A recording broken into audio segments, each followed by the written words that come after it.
Welcome to Life Through a Dram, where Danny Brown shares his take on life, being a better person, and appreciating the here and now, all accompanied by a dram and a fine single malt whiskey.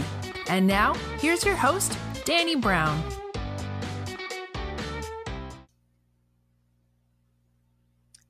So currently, my wife's in hospital.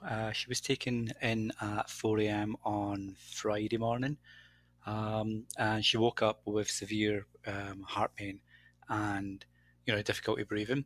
So we called the ER 911 and got her into the hospital, and they're doing some tests on her. The cardiologist thought it was like possibly a heart murmur, but she's no history of that in her family or herself. So they're not sure if it's that. Could be blood clots that may have separated and worked their way through the body. So they're checking that. So anywho, I mean, she's in a good place. She's like really tired, but she's in the best place, obviously. She's getting looked after. She's getting more tests today.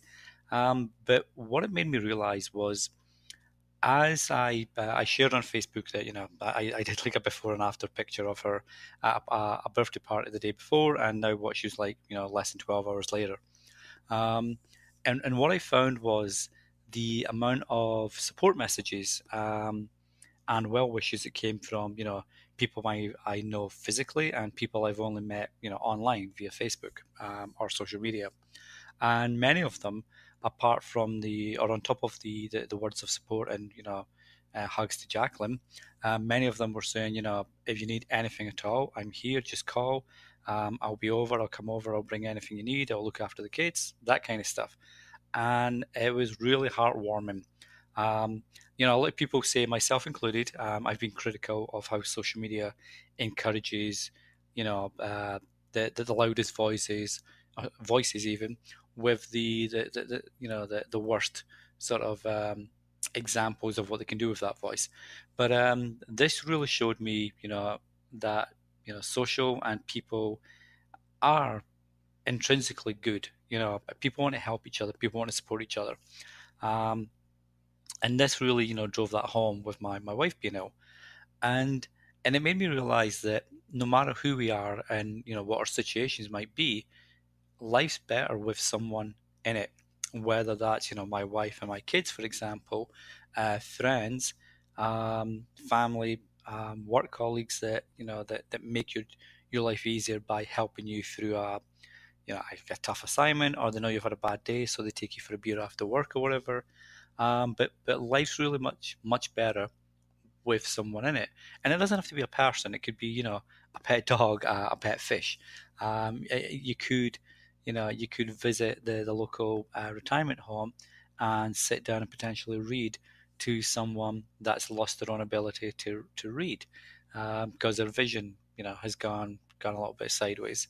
Um, and and it just makes me think that no matter all the crap that goes on that we see daily on social media, um, that's just a small part. That's a small percentage, and it's amplified because that's what sells and that's what gets people riled up, and people share that, and it gets more people talking about it, and then all of a sudden we feel like the world's going to crap because all we're seeing is really negative stuff. But like I say, I truly believe that's a small percentage. It's a very vocal percentage, but it's still a small percentage. Um, and if we need people, people are there. I'm a co-founder of a not-for-profit organization called the Friendship Bench, and what we do is we help connect, university and secondary school students with resources if they're feeling depressed, if they're feeling suicidal. Um, and it's really helped.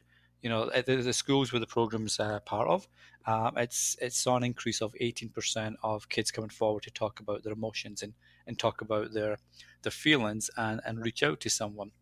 And you can find out more about the program if you go to thefriendshipbench.org, or the campaign page, yellow is for hello.org. Um, but one of the things we keep hearing from the kids that we're involved with is that reaching out and just, either from a helping point of view, so they notice someone's feeling down, so they reach out and say hello, or a kid on the recipient end, they feel so much better knowing that someone's in the corner. It builds back to what I was saying earlier about, life is better with someone in it. Um, it shares the burden. You know you're not alone. You know you have a support network, whatever that may look like, and even just a friendly, comforting word on a faceless social network where you might not really know the people physically, but you kind of know them because you've spent so much time talking with them and opening up to them and sharing your life with them and vice versa. That stuff like that, makes life easier and better, and just something really, that we can all aspire to. So I guess if you're someone that's having a bad day, or you feel like something's gone wrong, open up. I know it's difficult, but try and open up, and there are people that can support you. And if you're not like really a people person, maybe put your love into, like I say, a pet, and let them, ease your burden by being the ears if you want to talk to someone, or talk to your pet at the end of the day. And if you're someone that has a personality that is outgoing, that reaches out, you know um, be the person that supports as well. Like I say, I've had immense support over the last 36 hours. And I hope that I can offer that back if these guys are ever in need. I know I have in the past, and I hope I continue doing that, because it's such a small thing for us to do, but it makes a huge, huge difference to the person on the other side. Anywho, so this has been the Life Through a Dram podcast for this week. I'm enjoying a 16-year-old Lagavulin because it's just that kind of whiskey that's perfect. Well, it's perfect at any time, but it's perfect for a time like this where there's a little bit more stress in my life than normal. Not that there's a lot of stress in my life normally, but there's a little bit more stress in my life anyway. So a nice little 16-year-old Lagavulin is going down a treat. So Shlan Shavar, guys, and we'll speak soon. Take care. This has been Life Through a Dram. Be sure to subscribe so you don't miss an episode.